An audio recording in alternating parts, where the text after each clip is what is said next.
शहबाज शरीफ का दौरा चीन और एक तशवीशनाक मुमासलत। क्या ये महज इत्तेफाक? 80 करोड़ युआन की इमदाद गैर मामूली।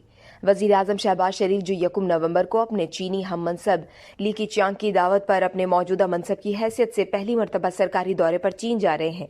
पाकिस्तान की वजारत खारिजा और इस्लामाबाद में चीनी सिफारत खाने के जराए उनके दौरे को गैर मामूली अहमियत का हामिल करार दे रहे हैं। इस हवाले से वजीर आजम के हमरा वजीर खारिजा बिलावल भुट्टो और एक आला सतही वफ्द भी चीन जा रहा है। चीन रवानगी से कबल पाकिस्तानी वजीर आजम के अव्वली दौरे से बेशतर चीन की हुकूमत ने पाकिस्तान को हंगामी बुनियादों पर इजाफी 50 करोड़ युआन की इमदाद देने का फैसला कर लिया।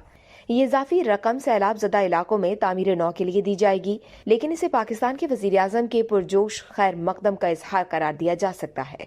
वजीर आजम शहबाज शरीफ के दौरे चीन के मौके पर MOUs पर दस्तखत किए जाएंगे। सितंबर 2022 में चीन ने पाकिस्तान के लिए 30 करोड़ युआन देने का ऐलान किया था, लेकिन मुआहदे के बाद चीन की जानिब से सैलाब ज़दा इलाकों में तामीर नौ के लिए मजमूई रकम बढ़ाकर 80 करोड़ युआन हो जाएगी।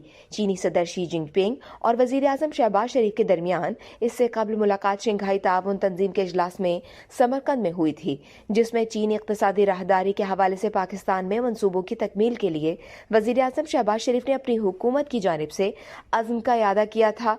और अब इस दौरे में भी चीनी सदर और पाकिस्तानी वजीर आजम की मुलाकात होगी और जाहिर है कि इस दौरे में भी जहां पाकिस्तान और चीन के दरमियान मुख्तलिफ मुआहिदों और समझौतों पर MOU साइन होंगे, वहां CPEC के हवाले से भी तबादला ख्याल के साथ साथ अहम पेशरफ को खारिज ज़मकान करार नहीं दिया जा सकता। ताहम यहाँ वजीर आजम के दौरे चीन के हवाले से एक पहलू बाइस तशवीश होने की हद तक काबिल गौर है। 2014 में जब चीनी सदर शी जिनपिंग के दौरे पाकिस्तान की तारीखें और उनकी मसरूफियात के शेड्यूल को हतमी शक्ल दे दी गई थी और उन्होंने अपने दौरे पाकिस्तान के दौरान मुख्तलिफ मनसूबों पर 34 अरब डॉलर की सरमायाकारी से मुतालिक मुआहदों पर दस्तखत करने थे, उनका दौरा मनसूख हो गया था, जिसकी वजह से पाकिस्तान तहरीक इंसाफ के चेयरमैन इमरान खान और अवामी तहरीक के सरबराह डॉक्टर ताहिरुल कादरी की जानिब से वफाकी दारुल हुकूमत के डी चौक में एहतजाज का धरना था। इस वीडियो से सिर्फ इतना ही। मजीद जानने के लिए सब्सक्राइब कीजिए डेली जंग YouTube चैनल और लाइक कीजिए डेली जंग Facebook पेज।